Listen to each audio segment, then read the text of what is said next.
The reason that Trump is attacking Venezuela is the same reason he has been targeting Mexico and Canada for over a year now. Now, Trump has been threatening to annex Canada since November of 2024, annexing being invading and occupying the country.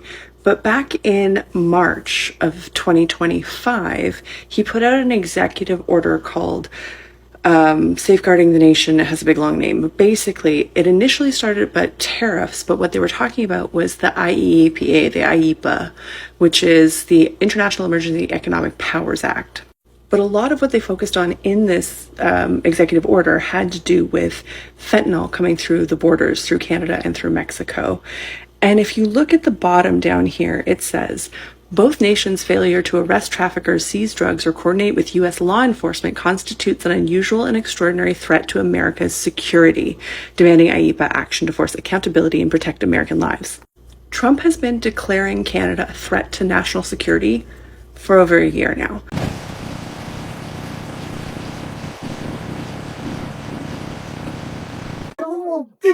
Maduro fue capturado. ¡Estamos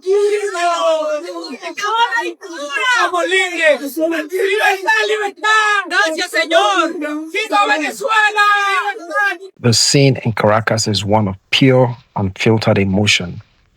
As the news spreads that Nicolas Maduro has been captured, we see a country in shock.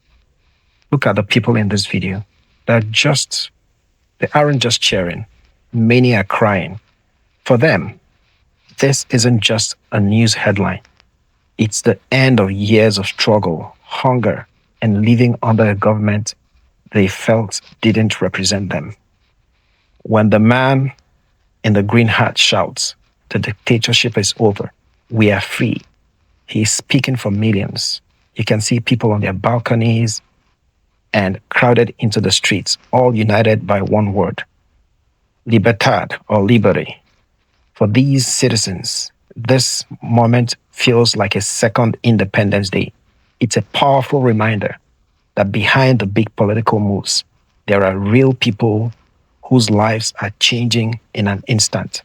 They are hopeful that for the first time in a long time, they can look forward to a better future. Other presidents may have lacked the courage or whatever to defend America, but I will never allow terrorists and criminals to operate with impunity against the United States. This extremely successful operation should serve as warning to anyone who would threaten American sovereignty or endanger American lives. Very importantly, the embargo on all Venezuelan oil remains in full effect. The American Armada remains poised in position, and the United States retains all military options until United States demands have been fully met and fully satisfied. All political and military figures in Venezuela should understand what happened to Maduro can happen to them, and it will happen to them if they aren't just fair, even to their people. The dictator and terrorist, Maduro, is finally gone, and Venezuela people are free. They're free again. It's been a long time for them, but they're free. And Trump is making it very clear where the United States stands. He describes the capture of Maduro as a major victory for American safety. His message is simple: if you threaten the U.S. or its interests, there will be consequences. He's framing this as a mission accomplished moment, but he also warns that the work isn't finished yet. The president says that the U.S. military is staying in position and the oil embargo remains active. This is a way of keeping pressure on the remaining leaders in Venezuela. He's telling them that if they want the sanctions to end, they have to treat their people fairly and follow a new set of rules. By saying the people are free again, he's claiming this is a win for democracy, signaling that the U.S. intends to be the main player in shaping what the new Venezuela looks like. They're there to steal resources. They're there to steal land. It has nothing to do with narco-terrorism or protecting anyone. My message is to Trump is you are the enemy of working people everywhere. Because all your foreign imperialist adventures are money picked from our pockets that could go to healthcare, housing, education. Okay, Maduro is not a good guy, but it's not about Maduro. It's about the oil. Who would have thought, even 6 months ago, that he would actually literally invade Venezuela and kidnap the president and his wife?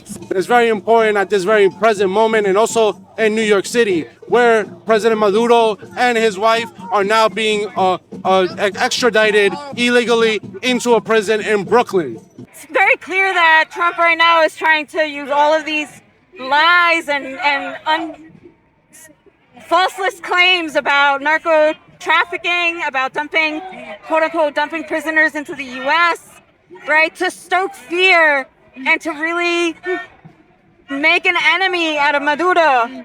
We know that this is a war for oil. This is U.S. imperialist aggression against a sovereign nation to take control in Latin America, to give the U.S. a foothold, which they've been trying to gain for decades. We couldn't have got here without the 2 years of the Gaza genocide, where we saw how the U.S. was using, the same justifications and excuses that they used to justify the invasion of Iraq, the destruction of Libya, and now we're seeing that same playbook being used on Venezuela. And so this isn't just about Maduro and his kidnapping. This isn't just about Venezuela. It's about the fate of the entirety of Latin America and whether or not something like diplomacy and international rule of law are just dead letter. No, Trump is their Trump card, who's that brash, ignorant, fucking Neanderthalian that he will actually do things and completely fly in the face of international law. The Democrats and Republicans both are equally eroding international law through 2 years of genocide in Palestine. And so we have no leg to stand on either leg of our government. The way I see it is that Trump has his plans for Venezuela is to make it a country of slaves. They're all going to be working for the oil companies, ergo the United States of America. While many are celebrating, activists and critics don't see this as a rescue mission. They see it as a war for oil. They argue that the US is using the same playbook it used in countries like Iraq and Libya. Their concern is that this isn't about helping people, but about taking control of Venezuela's natural resources. The speakers here are worried about imperialism. They feel that invading a sovereign nation and kidnapping its leader sets a dangerous example for the rest of the world. They also bring up the cost, arguing that the money spent on these military operations should be used at home for things like healthcare and education. This side of the story reminds us that international actions are rarely seen the same way by everyone. And many people are worried that this move has permanently damaged international law. But in terms of other countries that want oil, we're in the oil business. We're going to sell it to them. We're not going to say we're not going to go there. In other words, we'll be selling oil probably in much larger doses because they couldn't produce very much because their infrastructure was so bad. So we'll be selling large amounts of oil to other countries, many of whom are using it now, but I would say many more will come. Now that the government has changed, the conversation is shifting to the economy, specifically oil. Venezuela has some of the largest oil reserves in the world, but the industry has been falling apart for years. The US plan, according to Trump, is to help rebuild this infrastructure and get the oil flowing to other countries. From a business perspective, it's a way to stabilize the global market and help Venezuela earn money again. However, this is exactly what the critics were worried about. It shows that the oil business is a top priority for the new administration or the Trump administration. Whether you see it as economic help or a resource grab, one thing is certain: oil will be the engine that drives Venezuela's future.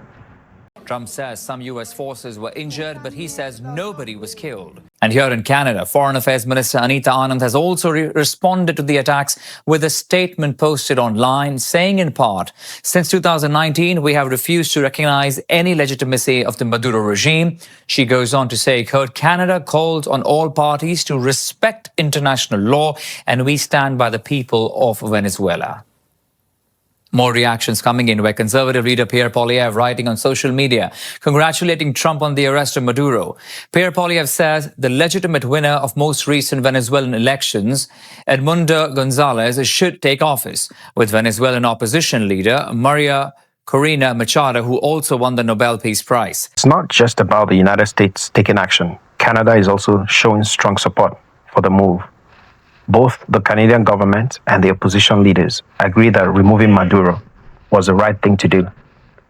This kind of unity is rare, and it shows how much of a concern Maduro has become for the entire region. By thanking the US for the arrest, Canadian leaders are signaling that they want to be part of the rebuilding process. They believe that a stable Venezuela is better for everyone in North and South America. This diplomatic support gives the operation more weight on the world stage. It's a sign that a coalition of countries is forming to make sure the transition to a new government goes smoothly and that the region stays peaceful.